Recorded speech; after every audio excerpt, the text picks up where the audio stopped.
Morning. Actually, it's afternoon now. Monday. Very wet now. Puddles there, puddles there. Very dark dirt. And a tractor sitting here. We've gotten, half an inch of rain last night into this morning. Sunday night into this morning. To go along with our 1 inch that we got Friday. So it's wet. Yesterday I tried going up the road here, do a little field cultivating on the field to see the 10-acre field to see if it was dry enough to plant. No. So instead, that field over there behind the barn and the silos, which was raw ground, corn stubble from last year. Just for the hell of it, I dropped the field cultivator in it just to see what kind of job it would do, and it wasn't that bad. Now normally I use the Terra disc, the high-speed disc for the bean ground to chop up last year's corn stalks. But I had the field cultivator hooked on, so I did that field. Did a decent job because the raw ground was drier. I mean, it was tacky. And you'll see that, or you have already seen that in the last video that's coming out, that I planted a whopping, well, I ended up planting 19 acres of beans. I got a 6-acre piece up the road here that I went up no-tilled. There was no ruts or anything from last year. Now that's the first no-till beans I've put in probably 5 or 6 years, because that's what we bought the high-speed disc for. And we were seeing probably 5, 6, maybe even 7 bushel better yields. Just, turning up 2-3 inches of dirt and planting the beans into that. But with the way our weather's been, that field being no ruts was ready to go. I said screw it, and I ended up finishing drilling it right as it started to rain. So they do say good. Now granted, if we can believe them, tomorrow right through the weekend. So being we've had 1.5 inches of rain in a 3-day period, if it's sunny and good tomorrow, maybe late Wednesday. I think it's 3:30, 4 o'clock now on Monday. So maybe 48 hours from now we can get into a field. If not, I would say definitely Thursday. So this video is going to get dragged out for 3 or 4 days. And we'll see what we're doing when we get back in the field.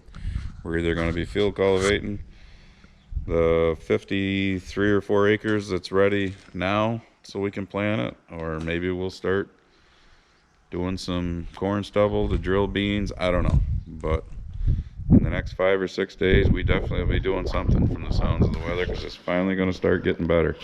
Oh, I said the tractor's sitting here. Reason why the 7230 is sitting here is, while I was drilling those beans yesterday, it started throwing codes. Gotta love modern technology, electronics. Started telling me that my hydraulic and transmission oil was getting hot. It actually stalled the tractor once going downhill. Imagine that. But if I would shut it off, let it sit for 3 or 4 or 5 minutes, start it, it would run fine. Then it would start throwing that code and buzzers and bells and everything. It's got all new filters this spring. Oil level was fine. I had the hood up earlier this morning. The oil cooler looks fine, unless there's something actually wrong with it that I don't know. But they were supposed to come today, but now they just texted me and said they're not coming until 8:30, 9 o'clock tomorrow morning. Because, of course, they got to hook the computer up and figure out what the codes are. Modern technology. It's great. And that's a 2010, so that's 10 years old, and it's still that modern enough that you can't do anything on your own unless you got a goddamn computer to hook to it. So anyways, stay tuned. Maybe if they show up in the morning and figure this out, I'll film it. Chelsea playing ping pong with the friend who's a boy. Tower Stern. Neither one of them can do math and figure out who's leading. I'll do the planting. This is what staying home from school does to children. It makes them dumber than what they were when they were in school. Not all of them. Good job. Swing and a miss. Is it yours? I don't know. I think it's mine. See, they can't even tell whose serve it is Shut up. or what the score is. Does anybody know the score? No. Score is useless. Oh, that's good. Do you know what number that is on your jersey that you're wearing? It's a 1. Okay, just Didn't checking. have to look. Just checking. You know, people have been clamoring for sports, so we're giving that to them now. Because there's no live sports on TV. What is that? I'm not sure what that was all about, but Track. I'm thinking this is possibly enough live sports for everybody now. All right, hope you can hear me. Hope I'm not yelling. I don't know if you can notice. Got the computer hooked up. Checking out what the codes are that it's been throwing. Electronical bullshit in plain English. Had some wires taken apart, checking some sensors. Now they're running it, see if it gets warm. See if it'll start throwing the codes again. Modern technology.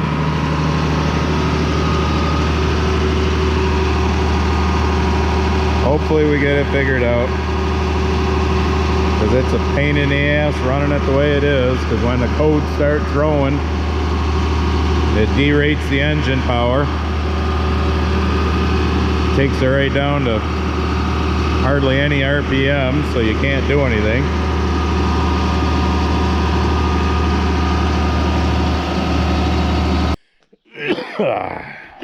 Corona. Anyways, he's gone. We have the problem solved. What I didn't know is he told me before he left, when he first started this, the code was already being thrown saying that everything was hot. Anyways, the oil cooler on this is actually underneath the tractor. He said that was fine. It's not under the hood. So I misspoke on that. Checked all connections, everything. Wound up being a software update. Yes, software update. So did the software update. Seems to be running fine now. Let it sit there and run as you saw. Never got hot. So, and of course, you know, you get to pay for John Deere software updates because they don't just come and do that for free, which they should. Which is why there's lawsuits out there against John Deere right now for all that stuff. But look it up. I'm not going into explanation on that. But anyways, bringing you out here to my new 2230 field cultivator. Was having some issues with this too. If you noticed on the basket rollers, on the wings, these are shorter distance, and the two in the center are longer distance. Well, the problem I was having was this end one here would be like 2-3 inches higher than the rest of them. Well, come to find out, if you can tell, these cylinders on the wings are a smaller cylinder than the two that are in the center, because the two that are in the center need to be bigger cylinder because more weight. So they had a small one here in the center and this big one out there on the wing. So we flip-flop them back, and now, as you can tell, everything looks considerably more level. So problem number one solved. But then when we were running it, just to make sure, I kept telling him this pressure gauge seemed weird too. So you have this pressure gauge here. It's kind of the same thing as on my 1590 grain drill that I do the beans with.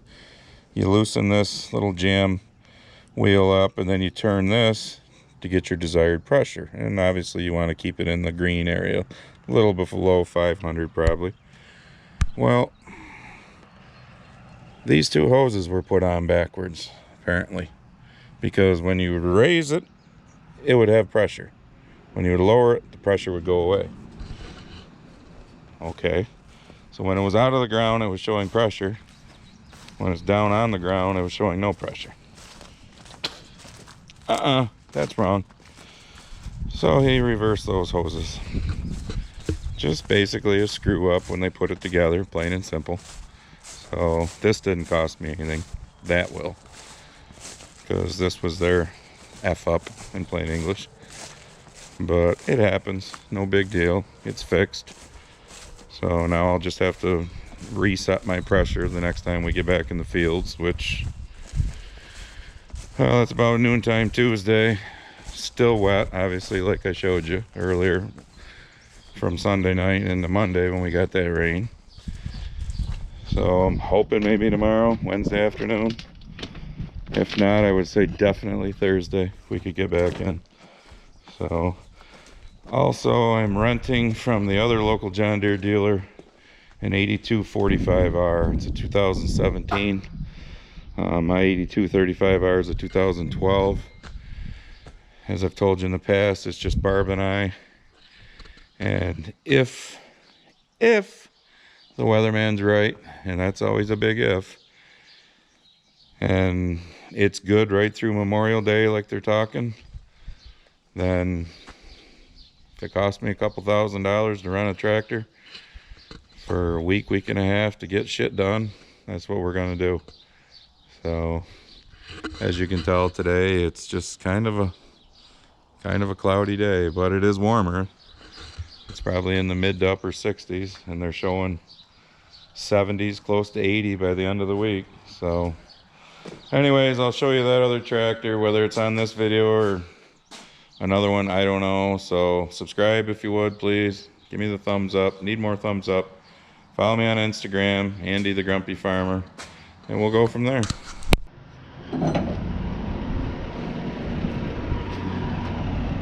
There it is, the John Deere 8245R being dropped off. I'll get you more when we get it off the trailer. All right, here's the 2017 8245R that we're renting. Wherever this originally came from, they ordered it with Goodyear, or they probably just took what tires they give you. John Deere tends to just always put Goodyear tires on unless you specify you want different, which I do. Goodyear, you make a good car tire, but you suck. You suck. Tell them, buddy. You suck for tractor tires. I always go with Firestone or Michelin. Def. Yuck. My combine takes that too. DEF, for those of you who don't know. It's all that wonderful government juice, they call it. Yeah, they put that shit on there. Oh, look at the seat. Don't blame me for that dirt. I got proof right here. It wasn't me. Anyways, all that does is make you burn more fuel, in my opinion, and not be as efficient as they supposedly think, but it makes the air cleaner. All right, let's see what we got going on here. Keys up here now. Mine's down there.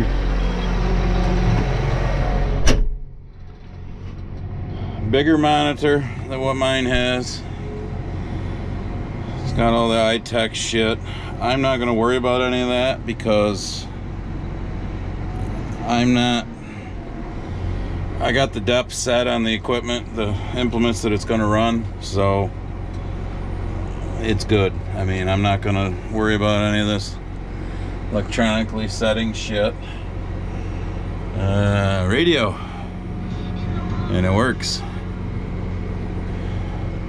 Mirrors, big, Just something to smack into tree limbs. That's nice. A lot bigger than what's on the 8235R.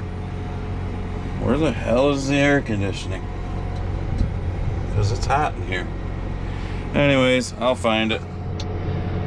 No front weights, but to be honest, I don't have front weights on my 8235R because when we did all the math, it didn't need them. Now I know I'm going to get lots of comments, and that's fine. You know, everybody do your own thing.